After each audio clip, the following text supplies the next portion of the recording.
Marwari media आप देख रहे हैं। आज है 9 अप्रैल 2024 मंगलवार का दिन और हिंदू तिथि चैत्र माह की प्रतिपदा है। आज का दिन बेहद खास है क्योंकि आज के दिन से हिंदू नव वर्ष की शुरुआत हो रही है। इस दिन युगादि, गुड़ी पड़वा, झूलेलाल जयंती भी मनाई जाएगी। वहीं चैत्र नवरात्रि की शुरुआत भी आज से ही हो रही है। आप सभी प्यारे मित्रों को हिंदू नव वर्ष और नवरात्रि की हार्दिक शुभकामनाएं। वहीं देखिए, नवरात्रि कलश स्थापना के लिए कुछ शुभ मुहूर्त है जो स्क्रीन पर आप देख पा रहे हैं। सबसे अच्छा मुहूर्त 11:57 से दोपहर 12:48 तक रहेगा। चलिए नजर डालते हैं आज की बड़ी खबरों पर। शुरुआत करते हैं देश की बड़ी खबर के साथ।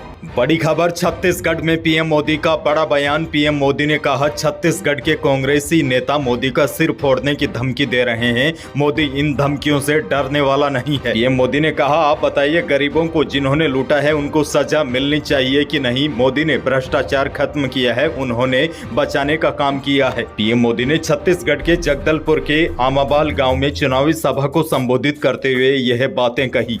आगे बढ़ते हैं, एक और बड़ी खबर। मध्य प्रदेश के मंडला में कांग्रेस नेता राहुल गांधी की चुनावी रैली से पहले ही जिम्मेदारों की लापरवाही से पार्टी को फजीयत का सामना करना पड़ा। दरअसल यहां मुख्य मंच पर जो बैनर लगाया गया था उसमें बीजेपी से मंडला सीट से उम्मीदवार और केंद्रीय मंत्री फग्गन सिंह कुलस्ते की फोटो लगा दी गई। जब इस फोटो की तरफ ध्यान दिया गया तो अफरा तफरी मच गई। उसके बाद उस फोटो पर दूसरा स्टिकर चिपकाकर फोटो को ढका गया, यानी कि जिस कैंडिडेट के खिलाफ वोट मांगने राहुल गांधी गए थे, मंच पर उसी की तस्वीर लगा दी गई थी। राहुल गांधी ने लोकसभा चुनाव प्रचार के लिए अब मध्य प्रदेश का रुख किया है। राहुल गांधी सिवनी के धनौरा गांव में एक जनसभा को संबोधित किया। राहुल गांधी ने अपने संबोधन में आदिवासियों को इस देश और उनकी धरती का प्रथम निवासी कहा। उन्होंने बीजेपी को आदिवासियों पर अत्याचार को लेकर भी प्रहार किया। राहुल गांधी बोले, भाजपा नेता आदिवासियों को अपमानित करने का काम करते हैं। उन्होंने पेशाब कांड का भी जिक्र किया।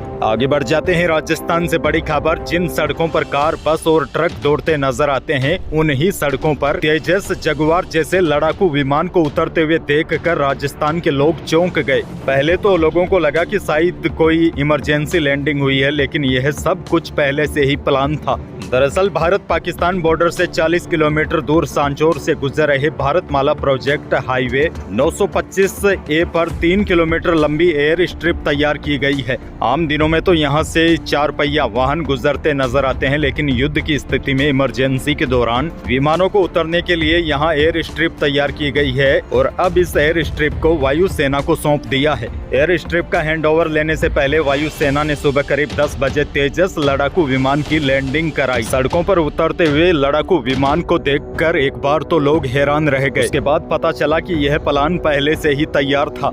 बहरहाल आगे बढ़ जाते हैं, राजस्थान के बांसवाड़ा से बड़ी खबर है। बांसवाड़ा लोकसभा सीट पर सियासत ने नाटकीय रूप ले लिया है। कांग्रेस ने इस सीट से अपने उम्मीदवार अरविंद डामोर को 6 साल के लिए पार्टी से निष्कासित कर दिया है, क्योंकि उन्होंने कांग्रेस और भारतीय आदिवासी पार्टी बीएपी के बीच गठबंधन होने के बावजूद भी अपना नाम वापस नहीं लिया। अब बड़ी और दिलचस्प बात यह है कि निष्कासन के बावजूद भी डामोर कांग्रेस के ही उम्मीदवार रहेंगे, क्योंकि निष्कासन से पहले ही पार्टी ने डामोर को चुनाव चिन्ह दे चुकी थी। पहले से यहां कांग्रेस और भारतीय आदिवासी पार्टी के उम्मीदवारों ने नामांकन फॉर्म भरे। सोमवार को कांग्रेस ने बीएपी से गठबंधन का ऐलान कर दिया, लेकिन कांग्रेस उम्मीदवार अरविंद डामोर अचानक गायब हो गए। अब पार्टी ने उनको निष्कासित कर दिया है। इस दिलचस्प घटनाक्रम के बाद अब बांसवाड़ा सीट पर चुनाव रोचक हो गया है। कांग्रेस भले ही अपने उम्मीदवार का प्रचार न करे, लेकिन उसका प्रत्याशी मैदान में रहेगा। इस वजह से इस सीट पर भाजपा के महेंद्र जीत सिंह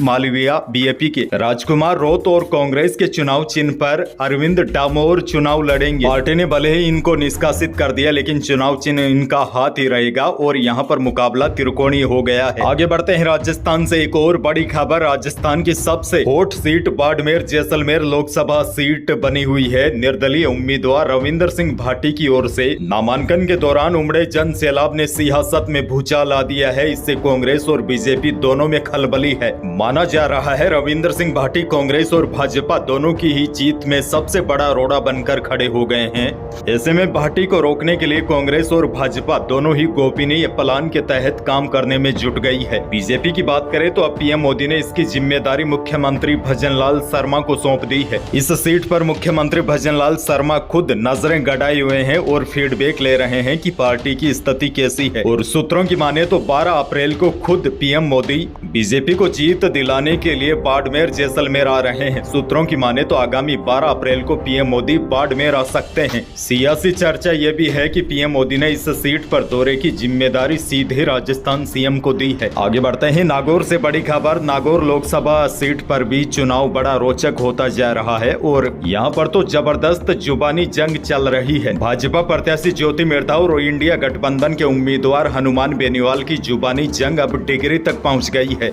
ज्योति मिर्धा ने सोमवार को खींवसर के ढिंगसरा गाँव में बेनीवाल की LLB की डिग्री को फर्जी बता दिया। ज्योति मिर्धा ने कहा, हनुमान बेनीवाल कह रहे थे कि ज्योति मिर्धा MBBS है तो मैं भी LLB हूँ। ज्योति मिर्धा ने तंज कसते हुए कहा, हन्नू भाई LLB यह फर्जी डिग्री वाले LLB है। इतना ही नहीं, ज्योति मिर्धा ने तो हनुमान बेनीवाल को खुली चुनौती दे डाली। कहा कि हन्नू भाई LLB अब की बार आप मंच से सच बोले, गुमराह न करे, जनता को बेवकूफ बनाने की जरूरत नहीं है और आप सही बोलते हो तो आ जाओ आमने सामने बहस करते हैं। ज्योति मिर्धा तो यही खड़ी है, एक मंच पर आते हैं और बहस करते हैं, फैसला जनता करेगी। वहीं ज्योति मिर्धा ने कहा, अनपढ़ जाहिल नेतागिरी की जो परंपरा उन्होंने शुरू की है उसका किसी न किसी को तो जवाब देना है। यह जवाब उन्हें यहाँ की जनता देगी। यानी कि बेनीवाल और ज्योति मिर्धा के बीच जबरदस्त जुबानी जंग चल रही है। आगे बढ़ते हैं, बड़ी खबर यह भी देखिए, नागौर लोकसभा सीट से गठबंधन के प्रत्याशी हनुमान बेनीवाल ने अपनी ही सहयोगी पार्टी कांग्रेस पर तंज कसा। यही नहीं, उन्होंने गठबंधन को तरबूज का ढेर बता दिया।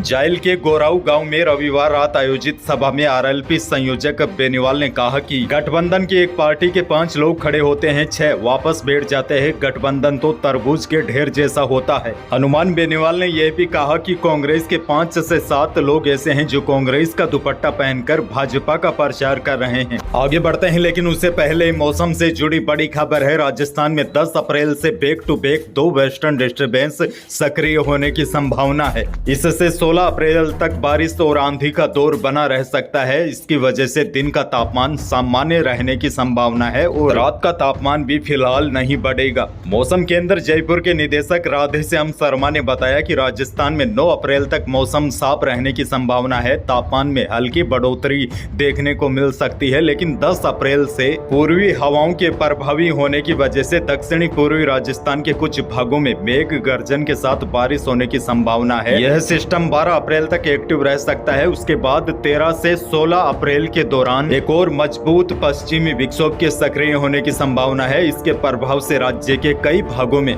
आंधी बारिश की संभावना है। इन दोनों सिस्टमों के आने के कारण राजस्थान में अगले सप्ताह के अंत तक तापमान सामान्य रहने के ही आसार है। आगे बढ़ते हैं, बड़ी खबर देखिए, सोने चांदी के भाव हर दिन नए आसमान छू रहे हैं। 10 ग्राम सोना 1397 रुपए महंगा होकर 71,279 रुपए पर पहुंच गया। यह है ऑल टाइम हाई है। इस साल सिर्फ 3 ही महीनों में सोने के दाम करीब 8,000 रुपए बढ़ चुके हैं और चांदी के भाव भी लगातार बढ़ रहे हैं। 1 किलो चांदी 2400 रुपए बढ़कर 81,496 रुपए प्रति किलो हो गई है। अच्छा, शुरुआत में जो मैंने सोने के भाव बताए वह 24 कैरेट शुद्ध सोने के थे। 22 कैरेट सोने की बात करूं तो दिल्ली सराफा बाजार में 22 कैरेट सोने के भाव 65,292 पहुंच गए हैं। तो यही थी प्रदेश और देश की आज की कुछ बड़ी और महत्वपूर्ण खबरें। वीडियो को लाइक करना बिल्कुल न भूलिए और चैनल पर नए हैं तो सब्सक्राइब जरूर कीजिए ताकि आप अपडेट रहे बड़ी और काम की खबरों से। धन्यवाद।